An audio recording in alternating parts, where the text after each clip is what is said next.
So about 2 weeks ago, I released the game that you see on screen right now, and it's called Wanted Shadows, and in my previous devlog, I explained how it only took me 14 days to develop, but there was one thing that I didn't explain in that video, and that was my commercial strategy for such a small game. It only costs $149 US, and it's really quite a complete game with hours of gameplay and all, so how did this make any sense to make? Well, it all hinges on one simple trick which actually managed to double this game's earnings. It's hard enough to be a sustainable indie developer, but I'm going to explain it in detail how you can apply my strategy to your own games, and if you do this, you'll definitely increase your chances at either going full time, or if you already have, you'll definitely get a leg up. So the way that you pull off this trick is kind of unusual, and if you've never released a game before, you might be really surprised. It all revolves around one underused feature that Steam has available to every single developer, and that is bundles. And don't worry, if you only have one game, you can still do this, and I'll explain this in a second, but first I have to tell you exactly what kind of bundles work, because not all of them do. So the 3 rules that the bundle must follow are that, firstly, you must have a cheap game and a more expensive game, okay? And then secondly, there need to be exactly 2 games in it. It might work with more, but if you check around some publishers' bundles, you'll notice that they almost always come in pairs, and there's a reason for it, but more on that later. And thirdly, both games must be related in some sort of way, and I'll also explain how. But what's the rationale behind these rules? Well, this whole strategy revolves around using the Steam algorithm boost that you get off a game release to increase the sales of another. So naturally, having a cheaper small game and a more expensive big one makes sense, right? If there are people checking out the big game, spending a little more to get something extra could be really enticing. Also, a higher volume of people will buy a smaller game because it's cheaper, so that also allows you to get more visibility on the big game. It works both ways. And the reason you want to have 2 games instead of more though is because the more you add into the bundle, the harder it is to make it a great deal with lots of value for the player. Although I guess theoretically you could do this if you make the small games really cheap, but then it becomes harder to make them sustainably. And so before I show you my results and explain how you can still do this if you're only developing one game, I wanted to give you the rationale for why both games must be related, and that's because you really want to make sure that whoever stumbles across one of the games would be interested in the other. This interest doesn't necessarily have to be just in regards to gameplay. Maybe the games in the bundle have similar art styles or themes, and this would make it work with the bundle as well. But of course, the more likely a player of one is interested in the other, the better the results. So how is this applicable to my own games? Well, as I explained, I released Wanted Shadows 2 weeks ago, but what I didn't explain is that in August, I released another roguelike called Soul Stalker. It's quite different in gameplay and visuals, but they both have 2D and 3D graphics, and they're roguelike-ish games. So if you haven't guessed already, the way in which Wanted Shadows' earnings were increased were through majorly boosting up Soul Stalker sales.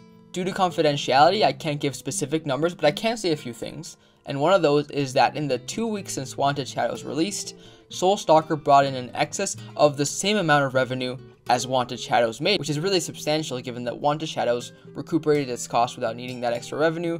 So in effect, this was kind of like releasing 2 Wanted Shadows, right? And so to give you some hard figures, 44% of all people who bought Soul Stalker in the last 2 weeks bought it through the bundle. So that means that either they bought the 2 games together, or they already owned Wanted Shadows when they bought Soul Stalker. What's also substantial is that 23% of the Wanted Shadows sales came from the bundle as well.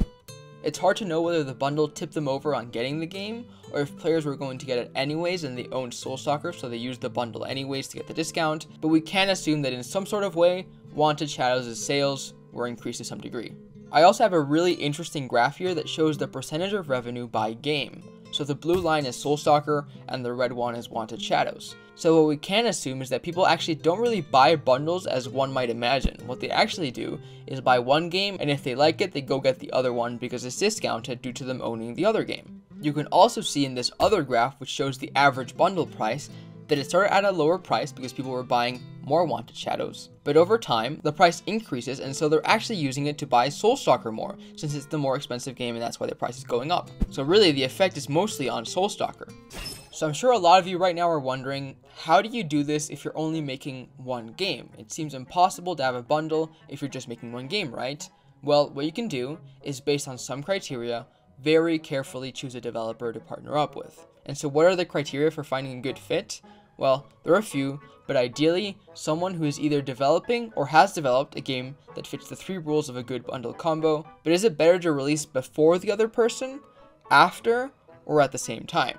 Well, firstly, if you release at the same time, you would both benefit from both games funneling more traffic to the one that it's paired up to. And in this case, it's a very special day, right? Because it's release day, so it's very important. So that would definitely help, but obviously it's not always possible. So who should go first if you can't do this, the smaller or the bigger game? And who ends up seeing most of the upside? Whether your bundles games are both yours or you've partnered up with another developer, you'll want to know what game is going to be the one that benefits the most from this strategy, and which one you should release first. And so in my case, I released the bigger one first, and it had a quite positive effect since it had positive reviews and it was an opportunity for people to get it for a discount. However, I suspect, and by the way, this is just fully conjecture, but I suspect that releasing the smaller one first might work better, and let me explain why. So when you see a cheap game on release day and you get the option to get a more expensive one for a lower price, you might not actually be interested in the expensive one because it might be out of budget. However, if it's the other way around where the cheap one is already out and the more expensive one releases, the launch day players can get an extra game for not that much more than what they were already going to pay. Makes sense, right? But which one is going to be the one that's going to get the most upside? You'd especially want to know this if you're teaming up with someone else to do the bundle, since if you're doing it alone, it doesn't really matter which game has the most upside because it's all going to you anyways. So, the one with the most upside is going to be the bigger one because of the rule that I just explained, but under certain circumstances, the smaller one can really benefit. You might think that this puts you in a bit of a weird position if you're making the smaller game when trying to find someone to partner up with, but actually I think this works in your favor if you're looking to partner up with a larger developer, and that's because of a secret not many people know about how bundles work on Steam.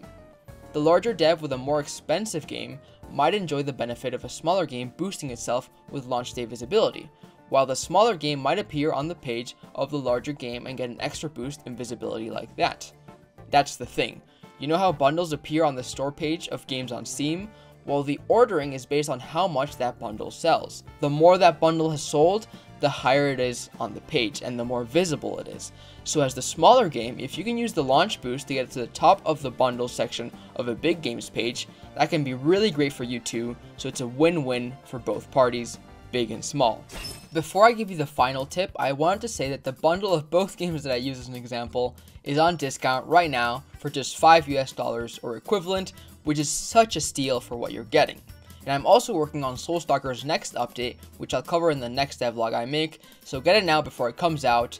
The link to the bundles is in the description, and subscribe to catch the devlog when it comes out. Anyways, so now that you know how to apply this bundle trick to be able to develop games more sustainably, how do you actually make a small game fast enough to make this a replicable tactic?